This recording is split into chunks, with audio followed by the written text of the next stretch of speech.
Hello, আসসালামু আলাইকুম। Welcome to explore with Ethan. আজকে আমরা যাব গ্রিনল্যান্ডে। আচ্ছা, ভাবুন তো, এমন একটি দেশ যেখানে বরফের চাদর এত বিশাল যে পুরো দ্বীপের প্রায় 80% বরফে ঢাকা। এমন বরফ যার কিছু অংশের বয়স 1,00,000 বছরেরও অনেক বেশি। আবার মজার বিষয় হলো এই দেশের নাম গ্রিনল্যান্ড, অথচ চারদিকে শুধু সাদা বরফ। কিন্তু কেন? এটা কি সত্যিই সবুজ ছিল, নাকি নামের মধ্যেই লুকিয়ে আছে হাজার বছরের পুরনো এক প্রতারণার গল্প? আর কেন বিশ্বের সবচেয়ে শক্তিশালী দেশগুলো, বিশেষ করে আমেরিকা, বারবার গ্রিনল্যান্ড কিনতে চেয়েছে? আজ আমরা জানব পৃথিবীর সবচেয়ে অদ্ভুত, রহস্যময় এবং কৌশলগতভাবে সবচেয়ে গুরুত্বপূর্ণ দ্বীপ গ্রিনল্যান্ড সম্পর্কে। অনেকেই মনে করেন গ্রিনল্যান্ড একটি স্বাধীন দেশ। আসলে পুরোপুরি নয়। এটি ডেনমার্কের অধীনস্থ একটি স্বায়ত্তশাসিত অঞ্চল। অর্থাৎ নিজেদের সরকার থাকলেও প্রতিরক্ষা ও পররাষ্ট্রনীতির মতো গুরুত্বপূর্ণ বিষয়গুলো এখনও ডেনমার্ক পরিচালনা করে। গ্রিনল্যান্ড পৃথিবীর সবচেয়ে বড় দ্বীপ। এর আয়তন প্রায় 21,66,000 বর্গ কিলোমিটার। এত বড় হওয়া সত্ত্বেও এখানে বসবাস করে মাত্র প্রায় 57,000 মানুষ। এত বিশাল একটি দ্বীপে মানুষের সংখ্যা বাংলাদেশের একটি ছোট্ট উপজেলার থেকেও কম। গ্রিনল্যান্ডের নাম আসলেই একটা মজার প্রশ্ন মাথায় আসে, নামের সাথে বাস্তবতার কেন এত পার্থক্য? ইতিহাস বলছে প্রায় 1000 বছর আগে ভাইকিং অভিযাত্রী এরিক দ্য রেড নতুন বসতি স্থাপনের জন্য মানুষ আকর্ষণ করতে এই দ্বীপের নাম রাখেন গ্রিনল্যান্ড। তিনি ভেবেছিলেন সবুজ দেশ নাম শুনলে মানুষ সহজেই সেখানে যেতে আগ্রহী হবে। এক অর্থে এটাকে বলা যায় ইতিহাসের সবচেয়ে সফল মার্কেটিং কৌশলগুলোর একটি। গ্রিনল্যান্ডের বরফ এতটাই বিশাল যে যদি কোনোদিন এই বরফ পুরোপুরি গলে যায় তাহলে পৃথিবীর সমুদ্রপৃষ্ঠের উচ্চতা প্রায় 7 মিটার পর্যন্ত বেড়ে যেতে পারে। আর এটা সত্যি সত্যি হলে পৃথিবীর অসংখ্য উপকূলীয় শহর পানির নিচে চলে যেতে পারে। ঢাকা, কলকাতা, মায়ামি, সাংহাই অনেক শহরই মারাত্মক ঝুঁকির মুখে পড়বে।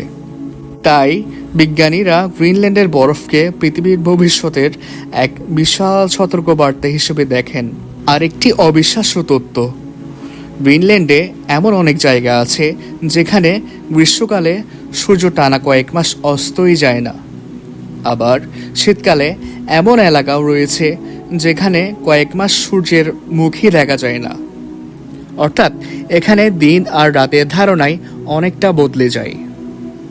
জাস্ট ইমাজিন, রাত 2টায় বাইরে তাকিয়ে দেখলেন চারপাশে ঝকঝকে রোদ। গ্রিনল্যান্ডে দেখা যায় পৃথিবীর অন্যতম সুন্দর অরোরা বোরিয়ালিস অর্থাৎ নর্দার্ন লাইটস। সবুজ, বেগুনি আর নীল আলোর ঢেউ যেন আকাশ জুড়ে নাচতে থাকে। মনে হয় যেন পুরো আকাশটাই কোনো শিল্পী রং দিয়ে এঁকে দিয়েছেন।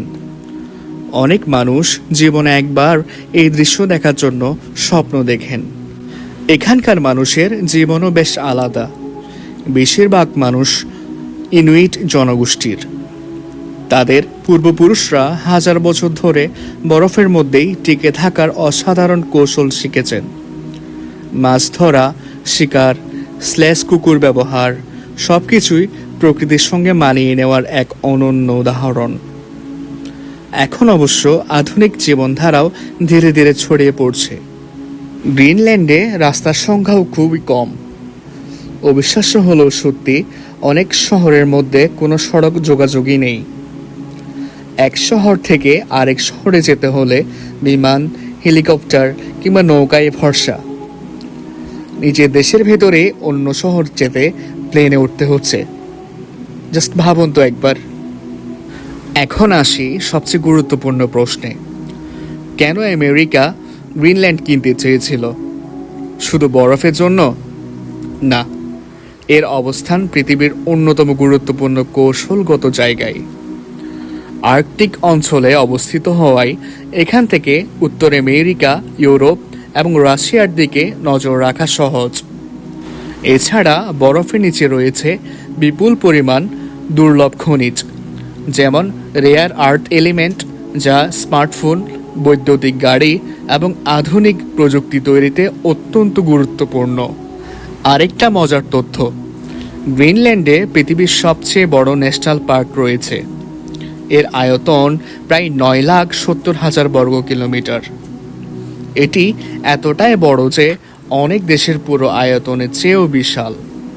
আর সেখানে মানুষের সংখ্যা মাত্র হাতে গোনা কয়েকজন গবেষক এবং নিরাপত্তা কর্মী। এখানে আপনি দেখতে পারেন বিশাল বিশাল আইস পার্ক। অনেক আইস পার্কের উচ্চতা 15 তলা ভবনের সমান, আর পানির নিচে লুকিয়ে থাকে তাদের আরও বিশাল অংশ। ঠিক এমনই একটি আইস পার্কের সঙ্গে ধাক্কা লেগেই ইতিহাসের বিখ্যাত টাইটানিক ডুবে গিয়েছিল। ভাবুন, আজও সেই বরফের রাজ্যে একইভাবে জন্ম নিচ্ছে নতুন নতুন আইস পার্ক। গ্রিনল্যান্ড শুধু বরফের দেশ নয়, এটি পৃথিবীর জলবায়ুর ভবিষ্যৎ, ভূরাজনীতির কেন্দ্রবিন্দু, প্রাকৃতিক বিস্ময় এবং মানুষের অভিযোজন ক্ষমতার এক জীবন্ত উদাহরণ। হয়তো মানচিত্রে এটি দূরের কোনো সাদা দ্বীপ, কিন্তু বাস্তবে গ্রিনল্যান্ডের ভবিষ্যতের সঙ্গে জড়িয়ে আছে পুরো পৃথিবীর ভবিষ্যৎ। আচ্ছা, একটু ভাবুন তো, আপনার পায়ের নিচে কতটা বরফ থাকতে পারে? 1 ফুট, 10 ফুট? গ্রিনল্যান্ডের কোনো কোনো জায়গায় বরফের স্তর প্রায় 3 কিলোমিটার বা 10,000 ফুট গভীর। অর্থাৎ ব্রুজ খলিফার মতো 4টা বিল্ডিং একটার উপর আরেকটা রাখলে যত উঁচু হবে ততটা শুধু বরফ। গ্রিনল্যান্ডের বরফ ঠান্ডা পানির নিচে বাস করে পৃথিবীর অন্যতম এক রহস্যময় প্রাণী, যার নাম গ্রিনল্যান্ড শার্ক। এরা এতটাই আস্তে চলে যে এদের অলস হাঙরও বলা যায়। কিন্তু এদের সুপার পাওয়ার কি জানেন? এরা প্রায় 400 থেকে 500 বছর পর্যন্ত বাঁচতে পারে।